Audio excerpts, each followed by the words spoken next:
మీ మోకాల నొప్పులకు ఎటువంటి సర్జరీ లేకుండా ఎపియాన్ పెయిన్ క్లినిక్ అందిస్తున్న అత్యాధునిక చికిత్స. Sir, Tejeshwar murder case bank ఉద్యోగి అయిన తిరుమల రావు గారి పాత్ర గురించి ఏమైనా చెప్పగలరా? ఇప్పటికి ఉన్న ఇన్ఫర్మేషన్ ప్రకారం తిరుమల రావుకి ప్లస్ ఈ ఐశ్వర్యకి కొంచెం ఇన్లీగల్, అంత పోలీస్కి అంత కోఆపరేట్ చేయలేదు. ఇప్పుడు భర్తని ఆమె నమ్మించి పెళ్లి చేసుకుంది, మళ్ళీ నెల రోజులు తిరిగేసరికి హత్య చేయించే పరిస్థితులు ఎందుకు వచ్చాయని మీ ఇన్వెస్టిగేషన్ లో తేలింది. అది ఇంకా రివీల్ కాలేదు మేడం. కొన్ని పరిస్థితులు ఆమె చెప్పింది, ఇన్వెస్టిగేషన్ చేసిన తర్వాత తెలుస్తుంది.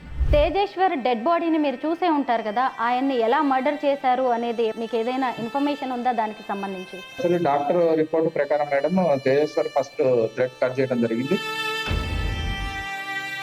హత్యకు గురైన ఎన్ని రోజుల తర్వాత డెడ్ బాడీ దొరికింది? హత్యకు గురైన 5 days.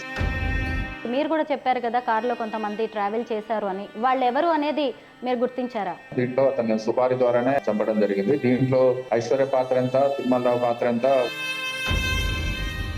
పెళ్ళప్పుడు అతను ఈ ప్రవర్తన గురించి కొంచెం ఎంక్వైరీ చేస్తుంటే తేజేశ్వర్కి ఈ పరిస్థితి వచ్చేది కాదు.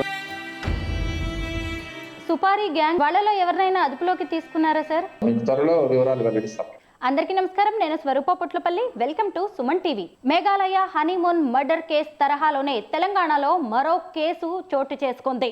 గద్వాలకు చెందిన సర్వేయర్ తేజేశ్వర్ను సొంత భార్యే సుపారీ గ్యాంగ్ తో హత్య చేయించింది.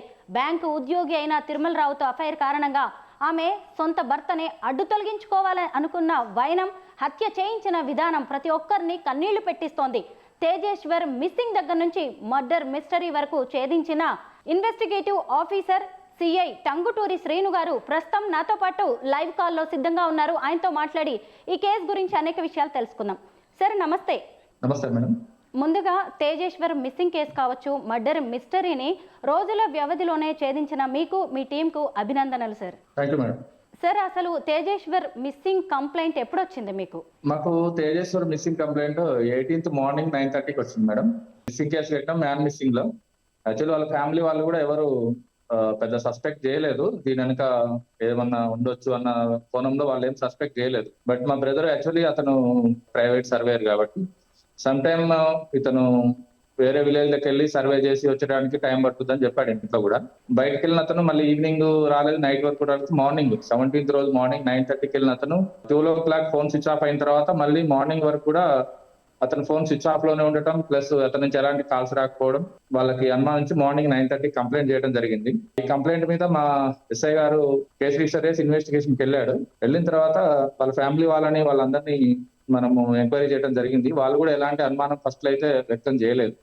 తర్వాత మేము ఇన్వెస్టిగేషన్ లో భాగంగా అతని బైక్ ని లోకల్లో కృష్ణారెడ్డి బంగ్లా అనే ఒక ప్లేస్ దగ్గర అతను బైక్ పార్క్ చేయడం చూసినాము. పార్క్ చేసిన తర్వాత చుట్టుపక్కల ఉన్న కెమెరాలను మనం సెట్ చేసినప్పుడు స్విఫ్ట్ డిజైర్ కార్ ఒకటి వచ్చి అక్కడ ఆగిన తర్వాత తేజేశ్వర్ తన బైక్ ని అక్కడే పక్కన పెట్టేసి ఆ కార్ ఎక్కిపోవడం గమనించినాం. జనరల్ గా సర్వేకి వచ్చే వాళ్ళు ఎవరైనా ఎక్కిపోయారేమో అనుకున్నాం. తర్వాత ఆ కార్ నెంబరు అక్కడ కాకుండా వేరే కెమెరాలో కార్ నెంబర్ తీసుకోవడం జరిగింది. ఆ కార్ నెంబర్ ద్వారా ఆ కార్ ఓనర్ మహేష్ అని కర్నూలు, అతను వెహికల్ నెంబర్ తెలుసుకొని పిఓ గారిని అడిగి ఓనర్ కి మాట్లాడిన కార్ నెంబర్, ఒకసారి కార్ అయితే నాదే, నేను ఒక పర్సన్ కి రెంట్ కి ఇచ్చాను, ఒక 15 days అయింది సార్ అని చెప్పడం జరిగింది. తర్వాత అతని నెంబర్ కూడా తీసుకున్నాము. అతనికి కాల్ చేసినప్పుడు ఆ ఫోన్ స్విచ్ ఆఫ్ వచ్చింది. ఆ తర్వాత మాకు డౌట్ వచ్చి కార్ ని ట్రాక్ చేసుకుంటూ వెళ్ళాము.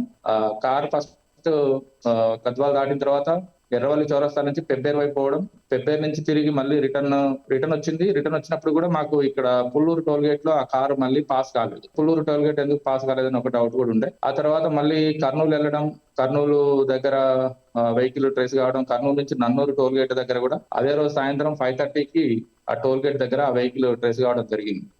దీంట్లో ఇన్వెస్టిగేషన్ చేస్తూ పోయిన ఎస్ఐకి మాకు ఒక డౌట్ వచ్చింది. ఆ ఫోన్లు అన్ని స్విచ్ ఆఫ్ ఉండటం వల్ల డౌట్ వచ్చి అక్కడ చుట్టుపక్కల కన్సల్ట్ పిఎస్ వాళ్ళకు ఇన్ఫార్మ్ చేయడం జరిగింది. నాకు ప్రాణి ఎస్ఐ గారు 21st రోజు కాల్ చేసి ఇక్కడ ఒక డెడ్ బాడీ ఉంది, మీరు ఒక మిస్సింగ్ పర్సన్ ఎంక్వైరీలో వచ్చారు కదా, ఒకసారి చూద్దురండి అని చెప్పేస్తే మేము వాళ్ళ ఫ్యామిలీ తోటి అక్కడికి వెళ్ళాము. బాడీ కంప్లీట్ డీకంపోజ్ స్టేజ్ లో ఉండే.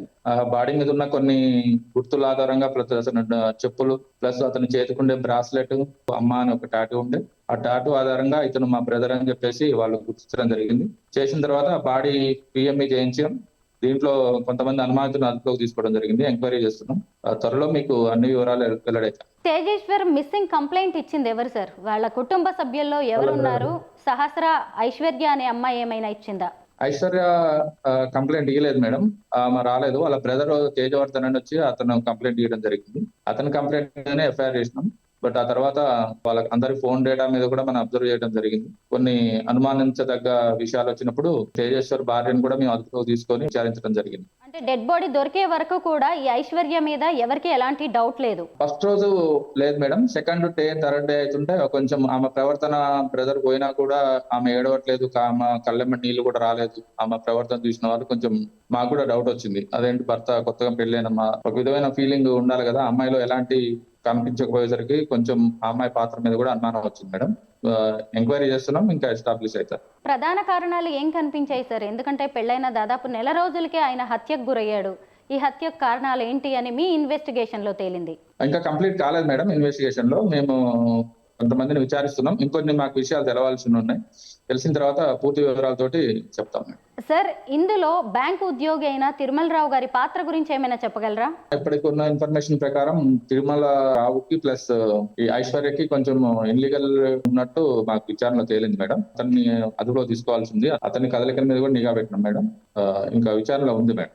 ఐశ్వర్యను, ఆమె తల్లి అయిన సుజాతను మీరు అదుపులోకి తీసుకొని విచారణ జరిపితే వాళ్ళు ఎలాంటి విషయాలు చెప్పారు? వాళ్ళు చెప్పిన దాన్ని బట్టి లేదు మేడం. వాళ్ళ ఫోన్ డేటా వాళ్ళని బట్టేసి వాళ్ళైతే కొన్ని వివరాలు మనకి అంత పోలీస్కి అంత కోఆపరేట్ చేయలేదు. ఈ విషయం కూడా మాకు కొంచెం అనుమానాలకు తావిచ్చింది. టెక్నికల్ ఇన్వెస్టిగేషన్ ద్వారానే మేము కేసు ఇన్వెస్టిగేషన్ జరుగుతుంది. ఫోన్ కాల్ డేటా అలాగే చాట్ లో ఏ విషయాలు బయటపడ్డాయి సార్? అవి మీకు త్వరలో చెప్తాం మేడం. తేజేశ్వర్ తల్లిదండ్రులు ఏం చెప్తున్నారు సార్? కూడా విచారణ జరిపి ఉంటారు కదా. తేజేశ్వర్ తల్లిదండ్రులకు మాట్లాడడం జరిగింది మేడం. యాక్చువల్లీ ఇతనికి May 18th పెళ్లి అయింది. యాక్చువల్లీ అతనికి February 13కే పెళ్లి కావాల్సి ఉండే. ఎంగేజ్మెంట్ తర్వాత ఒక 5 days కనిపించకుండా పోయింది. వాళ్ళకి డౌట్ వచ్చి అతనికి పెళ్లి వద్దన్నారు. ఫస్ట్ పెద్దలకు ఇచ్చిన సంబంధమే. బట్ తర్వాతకి February 18th రోజు ఎంగేజ్మెంట్ అయిన తర్వాత లగ్గం కూడా పెట్టుకోవడం జరిగింది. తర్వాత అమ్మాయి ఏదో 5 days ఇంట్లో వెళ్ళిపోయింది, ఎవరికి చెప్పకుండానే. కాల్స్ తోటి వీళ్ళకి ఈ తేజేశ్వర్ వాళ్ళ తల్లిదండ్రులకు తెలిసింది. ఆ తర్వాత వాళ్ళ కొడుకుని కూడా కన్విన్స్ చేసారు, ఆ వద్దు పెళ్లి వద్దు చేసుకోవద్దని. బట్ తేజేశ్వర్ని ఆ అమ్మాయి కూడా కొంచెం కన్విన్స్ చేసింది, నేను వేరే కారణాల వల్లనే పోయినా, నేను ఎలాంటి తప్పు చేయలేదని. తేజేశ్వర్ని అమ్మాయి కొంచెం నమ్మబలికి అతన్ని కాన్ఫరెన్స్ లో తీసుకొని ఈ తల్లిదండ్రులకు ఇష్టం లేకుండానే తేజేశ్వర్ ఒక్కడే వెళ్ళి పెళ్లి చేసుకోవడం జరిగింది మేడం. ఇప్పుడు భర్తని ఆమె నమ్మించి పెళ్లి చేసుకుంది. మళ్ళీ నెల రోజులు తిరిగేసరికి హత్య చేయించే పరిస్థితులు ఎందుకు వచ్చాయని మీ ఇన్వెస్టిగేషన్ లో తేలింది. అది ఇంకా రివీల్ కాలేదు మేడం. కొన్ని పరిస్థితులు ఆమె చెప్పింది, వాటిని త్వరలో వెల్లడిస్తాం మేడం. ఆ పరిస్థితులు అవి కాదా అని చెప్పేసి మనం తిరుమలరావు ఇన్వెస్టిగేషన్ చేసిన తర్వాత తెలుస్తుంది. తేజేశ్వర్ డెడ్ బాడీని మీరు చూసే ఉంటారు కదా, ఆయన్ని ఎలా మర్డర్ చేశారు అనేది ఏమైనా గుర్తుపట్టేలా ఉందా? మీకు ఏదైనా ఇన్ఫర్మేషన్ ఉందా దానికి సంబంధించి? డాక్టర్ రిపోర్ట్ ప్రకారం madam Tejeshwar first thread cut చేయడం జరిగింది. తర్వాత స్టాపింగ్ కూడా 2 స్టాపింగ్లు చేశారు. ఆయన మిస్సింగ్ రోజే హత్యకు గురయ్యారంటారా? Exactly madam. అతను మిస్సింగ్ రోజే చనిపోయి ఉంటారు. హత్యకు గురైన ఎన్ని రోజుల తర్వాత డెడ్ బాడీ దొరికింది? హత్యకు గురైన 5 days తర్వాత దొరికింది మేడం. కుళ్ళిపోయిన పరిస్థితుల్లో ఉండొచ్చు, ఆల్రెడీ నీళ్ళల్లో పడేసి ఉన్నారు కాబట్టి. అవును మేడం. ఇప్పటి వరకు ఏవైనా ఆధారాలని సేకరించారా సార్ మీరు? తీసుకున్నాం మేడం. యాక్చువల్లీ అతను ఇంట్లోంచి బయలుదేరిన తర్వాత ఎక్కడెక్కడికి వెళ్ళాడు, అతని కదలికలు ప్లస్ అక్యూజులకు సంబంధించిన కొన్ని డీటెయిల్స్ కూడా కలెక్ట్ చేయడం జరిగింది మేడం. మీకు త్వరలో వివరాలు వెల్లడిస్తాం ఇన్వెస్టిగేషన్. సుపారీ గ్యాంగ్ కూడా ఇందులో ఇన్వాల్వ్ అయినట్టుగా తెలుస్తోంది. మీరు కూడా చెప్పారు కదా కారులో కొంతమంది ట్రావెల్ చేశారు అని. వాళ్ళు ఎవరు అనేది మీరు గుర్తించారా? సుపారీ గ్యాంగ్ ఏదైతే ఉన్నది మేడం, దీంట్లో అతను సుపారీ ద్వారానే చంపడం జరిగింది. దీంట్లో ఐశ్వర్య పాత్ర ఎంత, తిరుమలరావు పాత్ర ఎంత, వాళ్ళు ఎంతకి కాంట్రాక్ట్ అనేది త్వరలో తెలవడానికి ఉంది మేడం. ఇప్పటికీ మనం చెప్పడానికి రాదు. వాళ్ళలో ఎవరినైనా అదుపులోకి తీసుకున్నారా సార్? కొంతమంది సస్పెక్ట్ అయితే తీసుకున్నాం మేడం. డిఫరెంట్ కోణంలో విచారణ జరుగుతుంది. ఒక 4-5 టీములు కూడా దీని మీద పనిచేస్తున్నాయి. అన్ని విషయాలు మీకు త్వరలో తెలుస్తాయి. ఇప్పటి వరకు ఎవరిని అధికారికంగా అయితే అరెస్ట్ చేయలేదా? అధికారికంగా ఇప్పటి వరకు ఎవరిని అరెస్ట్ చేయలేదు మేడం. కొంచెం కేసు విచారణలో ఉంది. కేసు మీద ఒక అవగాహన వచ్చిన తర్వాత అన్ని వివరాలు వెల్లడించడం జరుగుతుంది. సార్, ఈ మధ్య కాలంలో వివాహేతర సంబంధాలు బాగా పెరిగిపోయాయి. పోనీ వివాహేతర సంబంధాలు అక్కడితో ఆగట్లేదు, అవి చివరికి హత్యల వరకు దారి తీస్తున్నాయి, కటకటాల పాలయ్యే వరకు కూడా తీసుకెళ్తున్నాయి, ఎన్నో జీవితాలను, కాపురాలని కూల్చేస్తున్నాయి.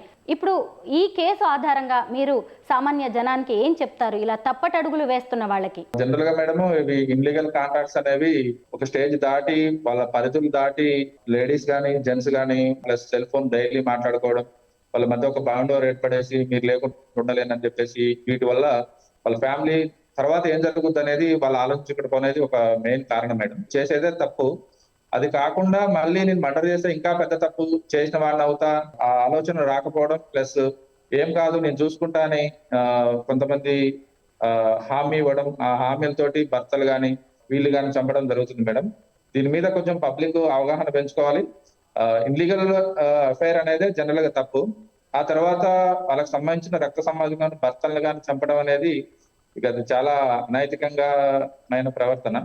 ఇలాంటి ప్రవర్తన జరగకుండా చూసుకుంటే ఈ రోజు కాకపోతే రేపైనా ప్రాబ్లమ్స్ సాల్వ్ అవుతాయి. ఏ ఇంట్లో ప్రాబ్లమ్స్ లేకుండా అయితే ఉండవు. బట్ చిన్న చిన్న ప్రాబ్లమ్స్ కి నాకు పర్మనెంట్ సొల్యూషన్ ఇతను లేకపోవడం అనేది మాత్రము అలా ఉండకూడదు అనేది మా అభిప్రాయం. తేజేశ్వర్ తల్లిదండ్రుల కడుపు కోతను ఎవరూ తీర్చలేరు. ఇప్పుడు వాళ్ళ పరిస్థితి ఎలా ఉంది సార్? యాక్చువల్లీ వాళ్ళ ఫాదర్ కూడా పేషెంట్ మేడం. ఆయనకు ఒక 2-3 years బ్యాక్ యాక్సిడెంట్ అయింది. అతను కూడా లేని పరిస్థితి. వాళ్ళ మదర్ కూడా బందగానే ఉంది. పోలీస్ పరంగా మేము ఆమె కూడా ధైర్యం చెప్పిన మేడం, ఇలాంటి పరిస్థితుల్లో ధైర్యం ఉండాలని. తల్లిదండ్రుల మాట కూడా వినకపోవడం కూడా తేజేశ్వరు చేసిన ఒక కొంచెం మిస్టేక్ అనుకుంటున్నాం మేడం. అప్పుడు పెళ్ళప్పుడు అతను ఈ ప్రవర్తన గురించి కొంచెం ఎంక్వైరీ చేస్తుంటే తేజేశ్వరికి ఈ పరిస్థితి వచ్చేది కాదు అనేది మా అభిప్రాయం. తేజేశ్వర్ ఎందుకు ఈ ఐశ్వర్యని ఇంత గుడ్డిగా నమ్మాడు సార్? ప్రేమే కారణమా? ఆ తేజేశ్వరు బాగా ఇష్టపడ్డాడు మేడం. ఆ అమ్మాయి కూడా కొన్ని మాటలు చెప్పడం వల్ల అతను తేజేశ్వరు కొంచెం కన్విన్స్ కావడం జరిగింది. తల్లిదండ్రులు లేకుండా నీతో నేను పర్ఫెక్ట్ గా ఉండగలుగుతా అని అమ్మాయి అతను నమ్మించడం జరిగింది మేడం. దానివల్ల తేజేశ్వర్ కన్విన్స్ అయ్యి తల్లిదండ్రులు ఎదిరించి పెళ్లి చేసుకోవడం జరిగింది. ఈ ఐశ్వర్య అనే అమ్మాయి ప్రవర్తన కావచ్చు, ఆమె జీవన విధానం కూడా ఎంత డిఫరెంట్ గా ఉందో చూడొచ్చు సార్. ఒకవైపు ఒక బ్యాంకు ఉద్యోగితో అఫైర్, ఇంకొక వైపు మరో వ్యక్తితో ప్రేమాయణం, పెళ్లి, నమ్మించి మోసం చేయడం. ఇలా ఈ రోజుల్లో చాలా మంది ఇలాంటి తప్పులు చేస్తున్నారు వివాహేతర సంబంధాల వల్ల. ఈ కాలం అమ్మాయిలకి మీరేం సూచనలు ఇస్తారు? పెళ్లి అనే పదానికి చాలా విలువ ఉంది మేడం. పెళ్లి చేసుకున్న తర్వాత భర్తల్ని ఇష్టం లేకపోతే ఫస్టే పని చేసుకోవచ్చు, లేకపోతే వాళ్ళు ఇష్టం వచ్చిన పెళ్లి చేసుకోవచ్చు. ఇతనంటే ఇప్పుడు పెళ్లి చేసుకున్నారు, తర్వాత కూడా వేరే అతను కూడా పెళ్లి చేసుకోవాల్సిన సిచ్యువేషన్ వచ్చినప్పుడు వాళ్ళ ఫ్యామిలీలో కూడా ఇలాంటి ప్రాబ్లమ్స్ రావచ్చు. అంతేగాని ఇప్పుడున్న ఫ్యామిలీలో ఇప్పుడున్న దాంట్లో నాకు ప్రాబ్లం వచ్చింది కాబట్టి నేను భర్తను చంపితే ఇంకొక అతనితో నేను మంచిగా ఉంటానని మాత్రం దురాశ అవుతుంది మేడం. అలాంటి ఆలోచనలు మానుకొని సఖ్యతతో ఉంటే మంచిగా ఉంటుంది మేడం. మొత్తం మీద తేజేశ్వర్ మర్డర్ కేసు అనేది అనేక ప్రశ్నలు రేకెత్తిస్తోంది. పోలీసులు కూడా ఇప్పటికే అనేక ఆధారాలు సేకరించారు. పక్కా ఆధారాలతో అసలైన హంతకులను త్వరలోనే కటకటాల వెనక్కి నెట్టబోతున్నారు. Thank you so much sir.